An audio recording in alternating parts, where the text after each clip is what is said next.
You're listening to the Redefining Wealth podcast with Patrice Washington. In today's episode, I sit down with Dr. Brad Klontz. He's a financial psychologist who says that saving money is not logical, it's emotional. Hey there, it's Patrice Washington from patricewashington.com, where we chase purpose, not money. So today, I'm super excited to bring you into my world because you guys always hear me talk about the fact that although I'm a personal finance educator and some would say expert, I love to talk about money, but not in the way that most people talk about money, right? And so I am actually really more interested in our behaviors and our mindset towards money and how we manage our relationships and our money. And one of the things that I kind of have on my bucket list, this is a little fun fact about me. This tells you how much of a nerd I am probably. But one of the fun facts is that I want to pursue a PhD in behavioral economics. Yep. I really want to study the behavior behind what makes us do what we do. Like, we know that we should save more. We know that we should spend less. And yet, no matter what we know, we still tend to make decisions that are contrary to what we know would be good for us. And I really think that there are some cultural implications. There's definitely the education that we receive from our parents or grandparents or whoever raised us. And in my entire journey in this whole personal finance space, I've always been fascinated by it. And I've drawn a lot of my own conclusions, but I want to have the research that goes with it.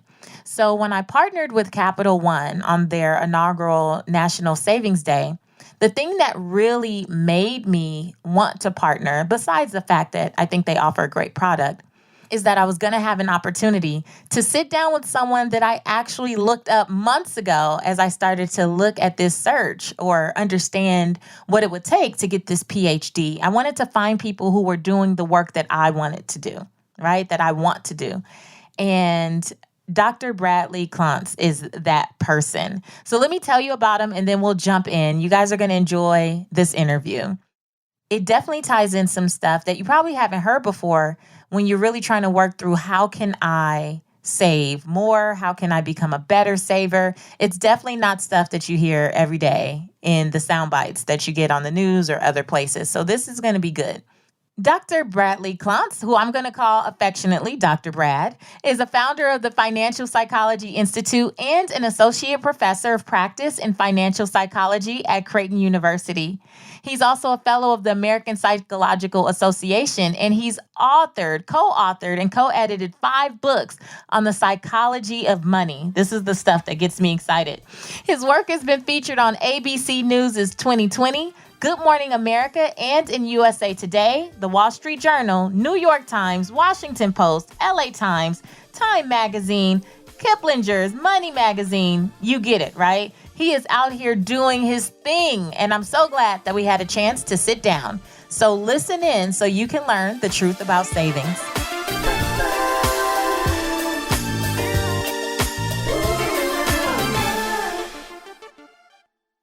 So Dr. Brad, I am actually super excited to talk to you today. Thank you so much for being here on the Redefining Wealth podcast. It is my pleasure. I'm very excited to be here. Thank you. So you have been doing a lot in this financial psychology space. Obviously, you are one of the founders. I think your dad is the co-founder of the Financial Psychology Institute. But I mean, that's still relatively new, right? It's still relatively a new discipline. And I don't think a lot of people are aware of it. So can you kind of break down what financial psychology is? And then tell me a little bit about how you got into it. Oh my goodness, sure. So, financial psychology, it really makes sense when you think about it, because for the most part, we all know what we should do around money. right? I mean, we all know that we should save for the future, we should spend less than we make. And I know that financial information can be, much more detailed. There's a lot of intricacies, but for most of us, when we get into trouble, it's because of one of those two very simple things. We're not saving or we're spending too much. And financial psychology is really the study of why we do that. So it's a study of our upbringing, our experiences, and our beliefs and behaviors around money. And I think the ultimate goal of financial psychology is to help us improve our financial health by improving our psychology. So it really looks at what's between your ears, assuming that the basics are fairly simple. So why do so many of us find ourselves tripping up around money? And I think that's what financial psychology is all about. Well, you know what I love about having you here? I love the fact that you can add the kind of scientific piece to what I have been saying for years, Dr. Brad. Like for years, I've been trying to get people to understand. And I always say that building wealth is 100% not about money. Like it's so much about us and our mindsets towards money. And it's about all the other pieces of our life, right? It's so integrated. It can't just only be about money or we would all be better. We would all be saving more and spending less. So clearly there's other factors. And so do you agree that building wealth is first and foremost about your mindset? I totally believe that to be the case. Now, let's be real. Like some people are born, dare we say, lucky, not necessarily, they don't have a silver spoon in their mouth, but they really are sort of born with a treasure map and a shovel where this wealth building mindset is really a part of their birthright. And it's how they were raised and their parents taught them everything they needed to know. And so sure, they have to go out and they have to execute, but ultimately they're given the tools. Now, for the rest of us, and you asked like how I got into this. Well, my message comes, and I know a bit about your message too, and it really comes from my mess. That's what I say. My message comes from my mess and my desire to try to sort it out. So for many of us, we have to learn as we go. And a lot of the research we've done, which led to the study that I'm really excited to talk about with you today, has demonstrated that fact that our beliefs about money, so these things that were passed down to us from our parents or from our culture or from our neighborhood, they predict our financial outcomes. So real clear predictor of our success or failure. If we can identify these beliefs around money, where they came from, then we have the power to change. And another thing that is a real important mindset that has been found in our research repeatedly is that people who believe that they have the power to make these changes in their lives, along with that, you're accepting responsibility. That's when you can create the financial outcomes you really want and achieve success. You have to believe that you have the power to do it. And frankly, you have the responsibility to do it. Oh, I love that. You have to believe it and then take responsibility, which is essentially moving forward and taking action, right? The right action steps. One of my mentors is Steve Harvey. I have a weekly segment on the Steve Harvey Morning Show. And one thing that he said at the conference that I spoke at earlier this year is that we don't get what we want, we get what we believe. And I think that you just kind of confirmed that, right? So many people say, oh, I want to be debt free, or I want to save more, I want to buy whatever, or whatever these financial goals are that we set every year. But the reality is, if you don't first believe it, it's just not going to happen, right? You have to believe that you have the power to actually do it. Right. And you also have to sort of take responsibility if there's some gaps in your wealth mindset. So if there are things you're doing that aren't working, you have to sort of take responsibility for this, the idea that maybe there are things I don't know, and maybe there are mentors I can seek out. And frankly, for people, these mentors are probably somebody already in your life. You don't need to go call a celebrity and hope they answer your phone, your phone call. Find somebody who's doing what you're doing at a step or two above where you are, and sort of pick their brain and get more of an understanding of their mindset, because I guarantee you from that conversation, you'll be able to shift some of your approach. Yeah, I love that. Essentially take baby steps, right? Because we're always like, I want that way over there, but there's always someone who's like 1 or 2 steps ahead of you. And it's so much easier to get to them and to mimic whatever they're doing, whatever great habits they have. So that's really good. So I'm also really excited to hear more about the research that you've been doing. So first, let me say this. For those of you who don't know, I am really a nerd when it comes to financial psychology, because it's just so It's so relevant to what I've been saying before I even knew that financial psychology was a thing, Dr. Brad. Like, I didn't even know people like you existed for years. It was a few years into this where I started to see places like the Financial Psychology Institute and different things. And so what really gets me excited are that there are studies that actually prove what I've been saying, because I've just been saying what's worked for me and what worked when I was, doing money coaching with people one-on-one. And so now that the audience for me has grown, I really want to add the science piece to it. I really want to add the research. And I have to be honest, I don't know much about research, but that's why you're here, because you're the expert on this. And so Capital One, both of our partner, commissioned the Banking Reimagined Savings Study that you led earlier this year. And the whole goal was to test whether positive memories tied to sentimental items could improve how we save. So I want to hear more about that study. And I really want to understand what you found, because I think there's some great takeaways for my audience. Yes. Now this was a very fun study, and as you mentioned, I'm a bit of a nerd. Maybe you said that before we started talking, but it's totally true. And so I got really excited when I was able to partner with Capital One, because they allowed me to do what is basically a gold standard study. And so we had random assignment to a couple different conditions and double-blind study. And so what we did is we wanted to look at if we could tap into the feelings that people have associated with nostalgic, sentimental items from their past, and whether or not we could harness that emotional attachment to inspire people to save more financially. So we took these volunteers and we put them in one of two groups. We put them in a control group where they received more of a sort of standard financial education experience. So they were taught about the importance of saving, taught about compound interest, and various vehicles by which they could save more. And in our experimental condition, we had people bring in a nostalgic item from their past. And many of these items were things like you could imagine pieces of jewelry from a grandmother, a teddy bear from their childhood, wristwatch from grandpa. One person brought in a black and white photo from a vacation their family had taken in the 70s that had real fond recollections related to that. And with that item, we put them through an experience that got them in touch with the emotions related to that item, got them in touch with the values associated with that item. And when they were emotionally activated like that, we then asked them to identify their primary savings goals and get really specific about those goals and actually visualize those goals and put them on, in essence, what you could see as a vision board, where they were putting pictures of that nostalgic item, identifying the beliefs or the feelings and the values associated with it, and then pictures of their primary savings goals. And so we tested these people in both groups. When they came in the door, we asked them, how much money have you been saving as a percentage of your gross item for your financial goals? And then we asked them 3 weeks after the class, the same question: how much money are you saving? And so here's what we found. We found that the participants in the financial education group, when we asked them how much they were saving as a percentage of gross income 3 weeks after the study, they reported a 22% increase in savings, which is incredible. So, financial education worked.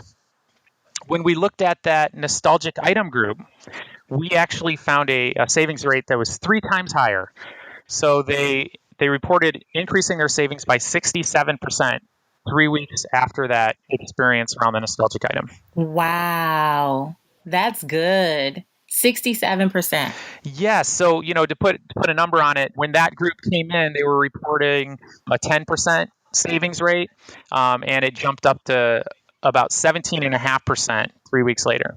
So they were really motivated to save. And so, why do you really think that is? What was it about the positive memories from these sentimental items that did it? I think what it was is that identifying those items, I see that nostalgic item as sort of a gateway into activating your emotions and positive emotions and intrinsic motivation. And this is something that we're learning more and more about in financial psychology. Is it's actually not the prefrontal cortex, it's not your logical brain that drives a lot of your financial behaviors, it's your emotional brain. And that's why many of us are susceptible to making, emotional decisions around spending and then regretting it later. That's a common experience for many people.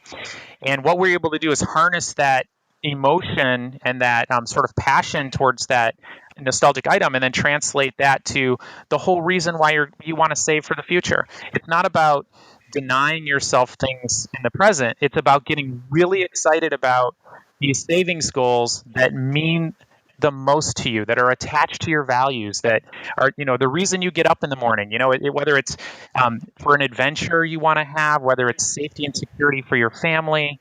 It's really tapping into, why would I want to save to begin with? Yeah. And that's what I always say. I say start with the why, right? Because even as a personal finance educator, I'm not going to lie. Like, I've never been motivated by like rainy day conversations. It's like, oh, you should save for a rainy day. What if you have a flat tire? Or what if your roof leaks? Like, not really motivating. Like, that's never really moved me to want to do something. But I'll tell you, a couple years ago, and I found this was really important with my husband, because I'm pretty sure you find this too in a lot of couples. You have one that's more naturally a saver and a person who's more naturally maybe the spender. And so in our family, no surprise, I'm the saver and my husband's more of the spender.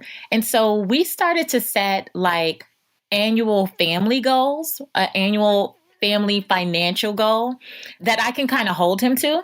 And so last year, our whole thing was about our daughter was turning 10, and we felt like she was ready to be able to experience like an international trip. Because anytime before that, we're like, this is thousands of dollars. She's 7. She's not going to remember. But maybe once she's a little older, she can hold on to some of these memories, right? And so we made that the big thing, and we saved to go to South Africa, which was phenomenal. And she still talks about it.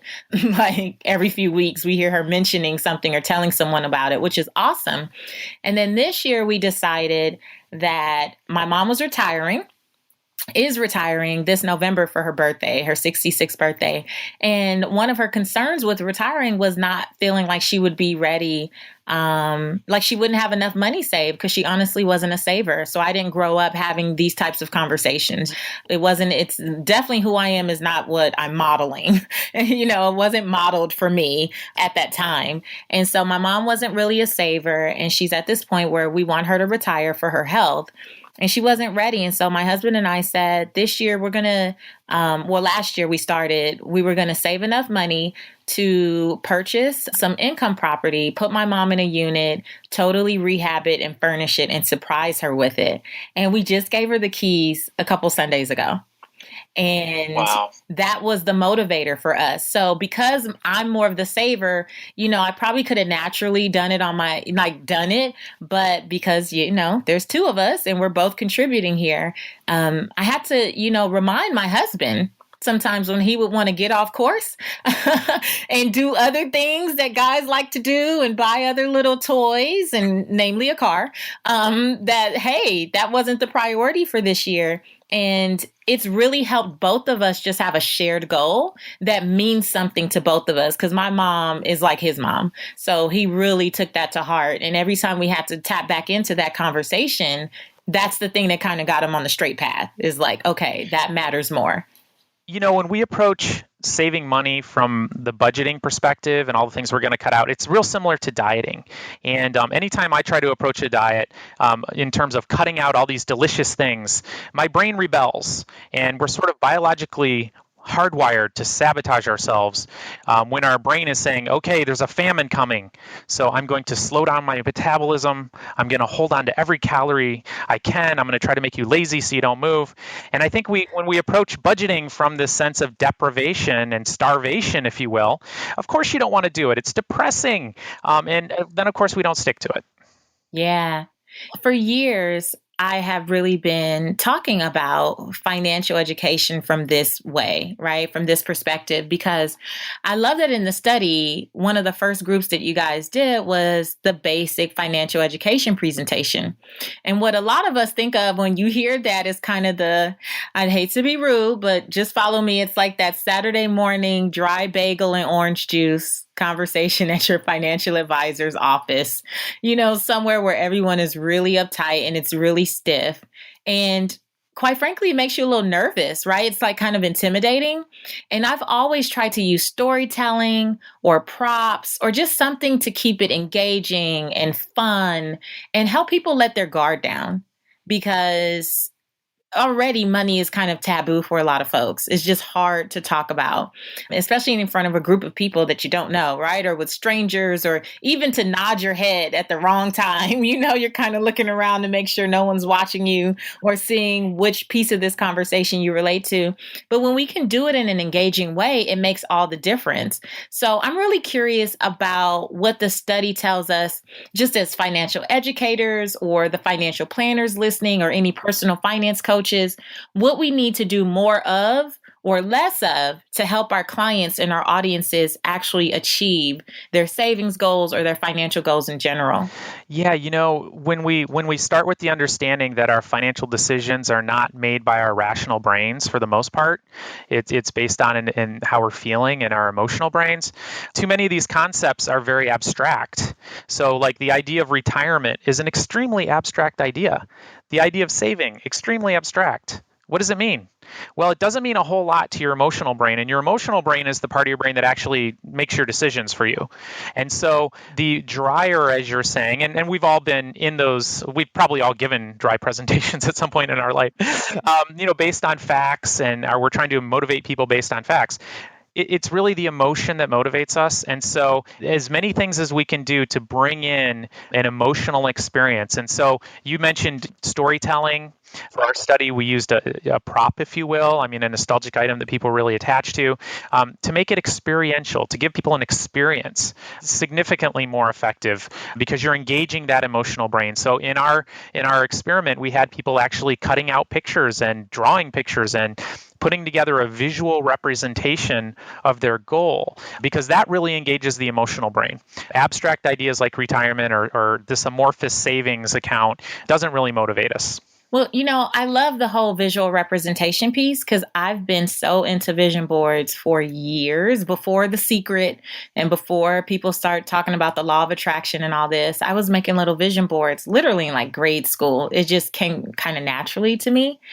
And the thing where people fall off, it's like you said earlier, we have to also be willing to take responsibility. And so I see with the vision boards, people kind of have this like pin it and forget it type of attitude, right? Like, I'm going to pin this car, this house up here, and just it'll magically appear. But would you agree, like, the whole point in adding the visual representation is to keep you motivated, but also to hold you responsible to what you say you want? Right. Yeah. So I'm a huge fan of visual motivators. That's what we did in the study. We actually had a board. It was a vision board. However, you have to also visualize yourself taking action. And so, because you have to have the goal, but you got to take some action. And so what we did in the study is people were very motivated. They were very emotionally aroused. They were excited to go tackle these goals. And so then we had them take some action, or at least we taught them some actions they could take. For example, automating their goal. So you're really excited, you're motivated to do this, go home and automate a savings strategy. So, by the way, Capital One has a lot of tools to help people do this. It's like automating, whether it's a dollar amount each week or each month that goes from your checking account to your savings account. It's automatic. And if you sort of set it and forget it, and we have this natural way of approaching our lives, it's called a status quo bias, where we're sort of hardwired to not change. So one of the ways to harness that, which can sometimes hurt us, is to automate it when you get passionate about that savings goal. Another technique that we used, and you may use this yourself, it's a very powerful technique, but don't just call it a retirement account or a vacation fund. Get really specific. So we had people name those accounts. So it wasn't a vacation account, it was the 2018 European Family Vacation Account. And think about that sentence, 2018, we know when it's coming. So there's some urgency. I need to save. Family vacation. Oh my gosh, I love my family, and I can picture us in Europe. Now I don't have a European vacation plan, but as I'm talking to you about this right now, I'm really excited and I want to take my family to Europe. So I want to start saving for it. And that's really what it does is it taps into that emotional motivator, and you're much more likely to save dramatically more when you can get really specific around what that goal is. Yeah, that's actually one of the reasons that I use Capital One's 360 money market account. and I've used it for years. I use it because I can have several savings accounts, like kind of all in one place, and because we could name them. And this year, the one that we used to help go towards my mom's rehab for the property, it was mom's retirement home. And that alone, every time you kind of look at that, sometimes I play kind of games with myself. So as someone who's self-employed, if I get a check, Brad, for like, let's say, I don't know, some dollar amount, let's say $3,332. In addition to the things that I have automated, I always transfer the hundreds, like the $332 will go to this account. And it's one of those things, like every time I'm doing it and I'm designating which account it's going to go to, it, like you said, I can visualize my mom walking around in that space. I could visualize her just being able to relax because she's worked so hard for 40 plus years. You know what I mean? And I want to see her sitting in a space that is totally peaceful and just really nice, like that place that will be the last home that she lives in. And so just even visualizing her in that tranquil space makes me more aggressive, really, but actually more excited about making it happen. And I love the naming. Like that has been so helpful to me for years, is the naming of the accounts. Because again, it's not just a savings account. Right? Because like I need to save is really not that motivating. We all need to, we know that. But thinking of what you're saving for, like what that big why is, like, man, that is the motivator. Like seriously, even as someone who's a nerd about this stuff, I have to do it. I have to. Well, our default is to totally not save at all. I mean, we come from hunter-gatherer societies where you couldn't carry that much with you anyway. So the people who wanted to carry everything got left behind. So we're sort of wired to like consume it now and not save it. And so you have to overcome that wiring. And what we're talking about are these financial psychology strategies. So we are hardwired to take care of our family and to be really connected with our family and others. And so we are hardwired to do that. So we can overcome this natural impulse to spend it while we got it when we can get really specific about a goal that really relates to that emotional brain and those values we care the most about. And that's where the naming of the accounts can be so effective. Yeah. Well, at the time that this airs, it'll actually be on the day of Capital One's inaugural National Savings Day. So what do you hope folks take away from the study results? Like, and what can we do to just continue to spread awareness so that more people understand that this is not about your logical brain? Like, we really have to engage your emotional brain in order to help you help yourself, right? So what can we all take away? Yeah, so Capital One is hosting the National Savings Day on October 12th. And the idea really is to spark a two-way conversation around the whole concept of savings. I think it's to help motivate people to get excited about their savings goals, to value it. And that's really my hope, is I'm hoping we can generate some excitement. And even within myself, there's some goals I need to be more aggressive in reaching.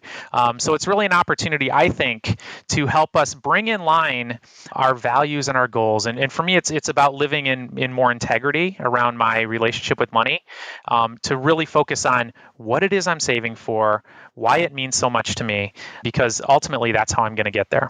Yeah. Dr. Brad, you're like my brother or something.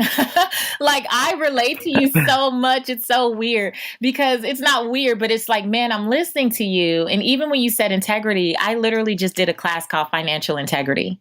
And it's just about being in alignment, again, with what you say you want for your life. And I think that it's so frustrating for most people who they have these big visions. They want to travel. They want to experience all these different things, debt freedom, and just the flexibility to go where they want and do what they want and eat what they want to eat, whenever they want to eat it. And so it feels like there's so many limitations, but when you bring integrity into it, which is like holistic. It's, Integer's whole. It's about being holistic. And you look at more than just the money piece, which is what Redefining Wealth is all about. This whole journey for me is about teaching people that wealth is so much more than just money. And we have to look at these other areas of our lives. And you said so much that totally connect. My listeners know it just totally connects with all the pillars that we talk about. So I just love what you're up to. Before I let you go, Dr. Brad, I have to ask you here on Redefining Wealth, we have some kind of general podcast questions that anyone who's interviewed has to answer. So I'm going to ask you these questions and you can just answer quickly. They don't have to be deep at all. But my first question for you is, how do you define success? I kind of look at success as a side effect, something that sort of happens naturally when you have an optimal mindset. This is another thing that we connect on that we never talked about before, but for months, I have a little thing on my phone that pops up every 2 hours that says optimal mindset. And it's a reminder to me to get into an optimal mindset in every aspect of my life. And so for me, that's like, what experience do I want to be having right now? And how can I make that happen? I might even be doing something that may seem somewhat distasteful. Like, for example, I get a flat tire, right? Well, what's the optimal mindset? Well, for me, it would be like, all right, there's a challenge. I get to exercise my change a tire muscle. I get to, and that's the way I try to approach it. So for me, it's success is a natural consequence or a side effect of being in an optimal mindset. I love that. That's good. How do you define wealth in 3 words or less? Yes, wealth. And I have a broader experience of the word wealth. And I think some of it comes from working with extremely wealthy people who are just miserable in every aspect of their life. And so when you see that, it's, wealth is so much more than just money. So for me, the first thing that comes to mind is love, laughter, and well, actually, since I'm going L's, longevity. So love, I want to love what I'm doing, the people around me. That's wealth. Laughter, having fun in everything I'm doing, having good experiences. And then wealth is also about longevity and taking care of yourself for your family's benefit and also so you can enjoy the wealth you have. I'm telling you, we're like cousins. We were separated at birth or something. I love it. Okay. And what's one book that has redefined how you see wealth? The first thing that comes to mind is a book that I read back when I was quite young, early 20s, maybe even late teens. It's The Richest Man in Babylon. You familiar with that book? It's an old book from like the 20s, but it's a series of these parables and stories, which you had talked about, these stories taking place in ancient Babylon that really looks at sort of these tried and true approaches to wealth that worked back then and totally work now. Things like paying yourself first, putting your money to work for you. And it really gave me a strategy because when I got out, part of my story is getting into financial psychology is coming out of school with $100,000 in student loan debt. And I grew up relatively poor and I was really terrified about this debt. And so it happened to be around the time of the tech bubble. So I saw people making a lot of money. And I thought, wow, actually one of my friends made $100,000 in about a year. And I was like, hey, I can pay off my debt. So I sold my truck. Patrice, this makes total sense, right? Of course you should do this. I sold my truck. I sold everything I had of value. I put it all in tech stocks. And unfortunately, it was at the peak of the bubble, or fortunately, because I think it launched me on my career in financial psychology when I started to say, why would I do something so stupid with my money? And so I actually started to go home and interview family members, and I found out it was my mom's fault. I'm joking. That's a psychology joke. But we like to blame others. But really, it was Right. these things, these messages that were coming down in my family system for generations. And I realized all these stories related to my family. And I'm like, well, no wonder I did that. And so this book actually taught me some of the things that I think ideally we all should be taught. And one of the things I took from it was start saving now and start paying off your student loan debt now. So do both of them now, because part of me was like, I don't want to save for the future because I want to pay off that debt first. But what that did for me was institute a habit of savings, and of course, and I actually paid off my debt in full. And when I did, I also had all these savings that were going towards retirement. And so, those messages like pay yourself first, invest in yourself, those kind of things from The Richest Man in Babylon really, really helped me get a good money mindset. I love that book. That's a great one. And then I swear this is the last one.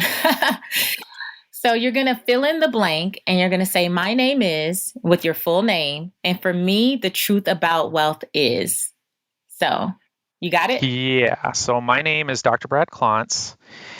And the truth about wealth for me, I would say is evolving. I think that, with every bit of research we do, all the studies we do, and even my own introspection, I think it's evolving in the sense that I'm evolving as a human being, but also I think my understanding of what wealth is evolving. And it used to be a number in the bank account. That's what I thought wealth was. And sort of looking behind the curtain of many actually, uber wealthy individuals, and realizing, well, boy, that's not it, because it's so much more than that. Because here, they have all this money, but they're not living what I would think is a life I would want to live. So it's an evolving definition for me, I think. Wow, that's good.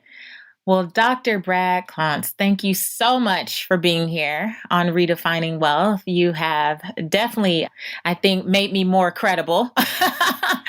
You've added your doctor alone, the fact that you're a doctor and the fact that you get to do this work every day, do this research, and really just help us be better about our mindsets with money, and really understanding that, our financial behaviors are triggered by our emotional brain.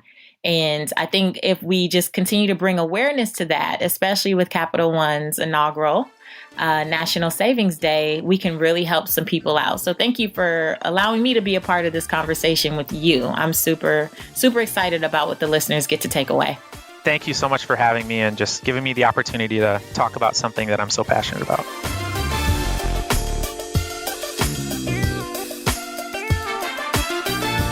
Now, wasn't that good? I really loved that Dr. Brad said that wealth is evolving. I love that, right? It's so true. And I think the beauty of it is no matter where you are today, you have an opportunity to be better tomorrow, right? All you have to do is start, especially when we're talking about saving. So shout out to Capital One for their inaugural National Savings Day. I plan to be a part of many more. This is a great conversation, and it's so important that we understand that this whole money stuff, as I've been trying to share with you with Redefining Wealth, is not just about the logical stuff. We have to engage the emotional piece if we're going to change our financial future.